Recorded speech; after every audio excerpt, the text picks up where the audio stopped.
që janë të dhunshëm, që janë kriminal dhe që janë përçarës, dihet komunistët shqiptarë. Dhe në vazhdin e asaj strategjie vazhdojnë të bëjnë fushatën. Por me që dëgjova sot nga lajmet edhe nga shtypi, shikoj edhe nga mediat, nga këto portalet, që Xhelal Mziu s'ka qenë fare atje. Por ata komunistët bëjnë diversion, zotëri. Ore e kam thënë në mënyrë të përsëritur, janë mjeshtrat e mjeshtrave të propagandës. Nuk ka si komunistët shqiptarë për propagandë, për të gënjur, për mashtrim. Gënjejnë qytetarë shqiptarë, gënjejnë pa skrupull, pa pik turpi, pa pik përgjegjësie. Këtë kanë bërë të rjetën. Mësova që atje ka vajtur dhe shefi një nga këta të bashkisë për ndihmën sociale, që të shikonte se kush ka shkuar nga bashkia në atë mbledhje me qëllim që t'i presin ndihmën sociale. Deri këtu arrin këta. Këta s'kan mundësi të na presin ajrin orës, edhe ajrin do na e prisin. Këta kriminal, këta bandit, këta imoral, këta plera që po dalin sot edhe po qeverisin akoma Shqipërinë. Këta janë, këta fllëqësira. Ne s'kemi që bëjmë, por këtu doli që s'ka qenë Xhelal Mziu dhe këta kanë bërë diversionat. Si mendoni, sa rrezikohen zgjedhjet e 11 majit nga element të tillë që prodhojnë situata të tilla dhune? Pra që kohë sa ne jemi vendi NATO-s dhe kemi Amerikën aleat dhe kemi përfaqësues të Amerikës këtu, nuk do bëjnë dot asgjë nga ato që kanë plan, po thjesht përmbullojnë ujrat. A mendoni se SPAK do duhet të ndërhyjë në të tilla raste dhe të rrisë presionin në mënyrë që të ketë një situatë më të qetë në ditën e votimeve? Është i vonuar.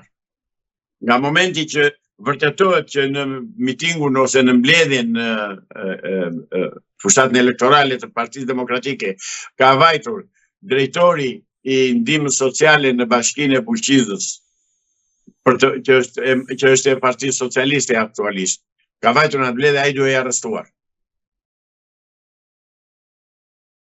Si e komentoni faktin që gjykata e posaçme i ka kërkuar SPAK-ut që të hap procedim penal ndaj Olta Xhaçkës dhe bashkëshortit të saj Artan Gaçit për aferën e pronave në jug të vendit, ndërkohë që SPAK-u e ka apeluar këtë vendim, pra këtë kërkesë më saktë, dhe nuk ka nisur një procedim penal kundrejt këtyre dy personave?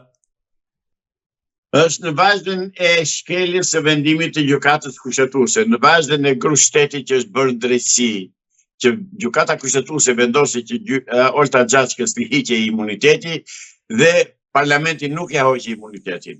Tani që ajo është pa imunitet, tani kanë nxjerrë skalonin e dytë në mbrojtje të Olta Xhaçkës. Kanë nxjerrë prokurorët e SPAK-ut. Kemi menduar deri në vendimin e dieshëm të SPAK-ut, kundërshtimi që ka bërë për ta quar Olta Xhaçkën para drejtësisë, kemi menduar që SPAK-u ishte për të bërë drejtësi dhe është në mbrojtje të drejtës dhe të zbatimit të ligjit në Shqipëri. Dje pam që SPAK-u që ka vegle Edi Ramës, ka që thjeshtës, ata që kanë ndërtuar SPAK-un, të venë atje të ulen këmbkryq me të shkojnë zotërit e ambasadës edhe zonja ambasadore amerikane që është atje ngarkuar me punë që është në ambasadën amerikane, të shkojnë dhe të thotë si shkoj që po bëni, por nuk po shkojnë, ne nuk po manifest po bëhet. Praktikisht më falë, praktikisht zotëri, unë nuk di se çfarë po bëhet me SPAK-un dhe me qëndrimin amerikan ndaj SPAK-ut. Nuk po e kuptoj, fare. Duke mbetur tek pjesa e SPAK-ut, si mendoni pse struktura e posaçme nuk ka bërë goditje të mëdha para zgjedhjeve, apo i ka lënë ato të gjitha pas 11 majit? Jo, s'ka lënë asgjë pas 11 majit. Komandohet nga Edi Rama, u vërtetua 4 Shqipërisht dje me kundërshtimin që ka bërë SPAK-u kundër vendimit të gjykatës që Olta Xhaçka të dilte para drejtësisë, SPAK-u e tregoi veten se kush është. Kaq, nuk është nevojë të mbaj leksione. Po në këtë rast, çfarë duhet të bëjnë amerikanët për t'i dhënë më shumë forcë goditëse SPAK-ut dhe për t'i krijuar ato kushte të pavarësisë tij? Ta pastrojnë nga komunistët të SPAK. Kaq. Si mendoni, a do të rikthej vëmendjen Shtetet e Bashkuara të Amerikës kundrejt Shqipërisë dhe kundrejt elementëve të korruptuar për t'i shpallur ata non grata, apo për të pasur një listë të caktuar kundrejt politikanëve më të korruptuar që do të vërtetohen nga gjykata, po themi pasi të zgjidh më parë luftën në Ukrainë? Nuk e di, nuk mund ta parashikoj. Si parashikoj dot. Në qoftë se i referohemi rastit të Bosnjë-Hercegovinës sa i përket Milorad Dodik, dhe duke qenë se Shtetet e Bashkuara të Amerikës mund të rikthejnë vëmendjen në rajonin e Ballkanit. Po Dodiku është një presidentuc që s'ka asnjë peshë në botërore dhe në Europë. Nësa Shqipëria është shtet sovran.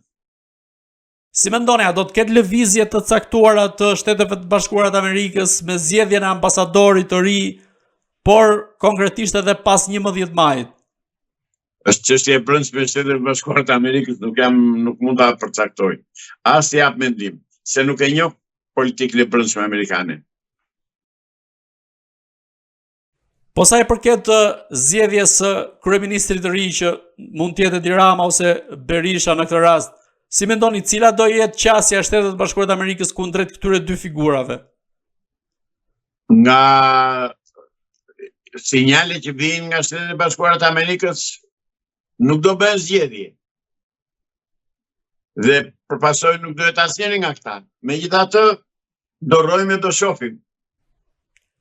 A mendoni se mund të ketë skenar të tillë që Shtetet e Bashkuara të Amerikës mund të shmangin si Berishën, ashtu edhe Ramën pas zgjedhjeve për të qenë kryeministër, dhe mund të fillojnë negociata me element të tjerë politik, kryesisht ata të partive të vogla? Partitë e vogla janë partive të mëdha dhe amerikanë nuk merren fare me ta, si marrin fare në konsiderat që ta dish. Po edhe që duhet përmbysur kjo klasë politike komplet PD, PS, Partia e Punës Shqipërisë. Këtë kemi dëgjuar, është artikuluar për herë, thuhet natë për natë, ditë për ditë, në çdo orë, e thonë njerëz të ndryshëm, qytetarë të ndryshëm, politikanë të ndryshëm, e thonë të tërë. Se sa do ta bëjnë amerikanë, nuk e di, thashë janë pa parashikueshëm amerikanët. Zoti Islami, unë ju falenderoj që ishit në Agora News. Edhe unë ju falenderoj juve për ftesën. Të dashur shikues, bashkë do shihemi në intervista të tjera, por mos harroni të bëni subscribe në kanalin tonë në YouTube.